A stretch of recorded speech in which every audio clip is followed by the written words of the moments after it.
ಕೊಳಪ್ಪನ ಹೆಂಡತಿ ಸೋಷಿಯಲ್ ಮೀಡಿಯಾದಾಗ ಬಂದ ಸ್ಟೇಟ್ಮೆಂಟ್ ಕೊಟ್ಟಿದ್ ನಾ ನೋಡ್ದೆ. ತಾವಿಬ್ರು ಸ್ವಚ್ಛಂದ ಪ್ರೀತಿ ಮಾಡಿ ಮದ್ವೆ ಆಗ್ಯಾರಂತ.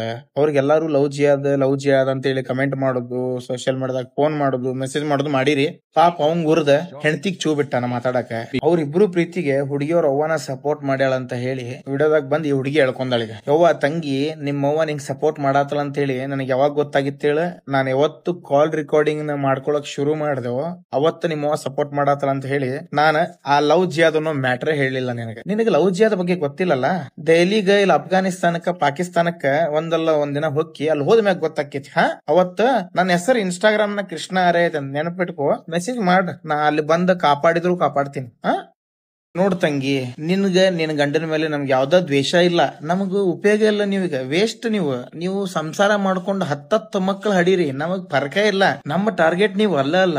ಈ ಫೇಕ್ ಡಾಕ್ಯುಮೆಂಟ್ ಇಟ್ಕೊಂಡ ಸಬ್ ರಿಜಿಸ್ಟರ್ ಆಫೀಸ್ನ್ಯಾಗ ನಿಮ್ಮ ಮದ್ವಿ ಮಾಡಿಸಿದ್ರಲ್ಲ, ಆ ಒಂದು ಆಫೀಸರ್ ನಮ್ಮ ಟಾರ್ಗೆಟ್. ಫೇಕ್ ಡಾಕ್ಯುಮೆಂಟ್ ಇಟ್ಕೊಂಡು ಹೆಂಗ್ ಮಾಡಿದ್ರ ಅವ್ರು ನಮ್ಮ ಟಾರ್ಗೆಟ್. ಅಂಡ್ ಇನ್ನೊಂದು ಟಾರ್ಗೆಟ್ ಏನ್ ಗೊತ್ತನ, ನಮ್ಮ ಧಾರ್ಮಿಕ ಹಬ್ಬಗಳಿಗೆ ಧಕ್ಕೆ ಮಾಡಿ ಕಾಮಿಡಿ ರೋಸ್ಟ್ ಡಬಲ್ ಮೀನಿಂಗ್ ಮಾತಾಡಿ ಅದೆಷ್ಟೋ ಹಬ್ಬಗಳಿಗೆ ಯೂಟ್ಯೂಬ್ ಮುಖಾಂತರ ಧಕ್ಕೆ ಮಾಡದಲ್ಲ, ನಿನ್ನ ಗಂಡನ್ ಯೂಟ್ಯೂಬ್ ಚಾನಲ್ ನ ಬ್ಯಾನ್ ಮಾಡಿಸ್ತೀವಿ. ಅದೆಷ್ಟು ಹಳೆ ವಿಡಿಯೋಸ್ ಗಳಿದ್ವಲ್ಲ, ಒಂದೊಂದ್ ಹಾರ್ತಿರ್ತಾವ, ನೀ ಎಣಸ್ಕೊಂತೀರ ಬಾಜುಕ್ಕಂತ. ಮುಖ್ಯವಾದದ್ದೇನಪ್ಪಾ ಅಂತಂದ್ರ, ನಿಮ್ ಲವ್ ಸ್ಟೋರಿನ ಇಟ್ಕೊಂಡ 1 ವರ್ಷದವರೆಗೂ ನಮ್ ಹಿಂದೂ ಸಮಾಜವನ್ನ ನಾವು ಎಚ್ಚರರನ್ನಾಗಿ ಮಾಡ್ತೇವೆ, ಪೂರ ಜಡಿತೀವಿ. ನಿಮ್ಮ ಸೋಷಿಯಲ್ ಮೀಡಿಯಾದಾಗ ಎಲ್ಲಾ ಇನ್ಕಮ್ ಗಳನ್ನು ಕಮ್ಮಿ ಮಾಡ್ಕೊಂತ ಬರ್ತೀವಿ. ಅವಾಗ ಗಂಡ ಹೆಂಡತಿ ಮನೆಗ್ ಜಗಳ ಬರೋದು ಸಹಜ.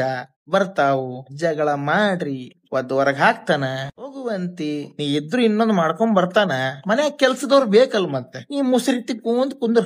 ಹೋಗ್ ವಿಡಿಯೋ ಮಾಡೋದ್ ಬಿಡು, ಹೋಗ್ ಗಂಡನ ಮನ್ಯಾಗ ಅವು ಪೀಸ್ ಗೀಸ್ ಎಲ್ಲಾ ಹೊರಗ್ ಹಾಕಿ ಮುಸ್ರಿ ತಿಕ್.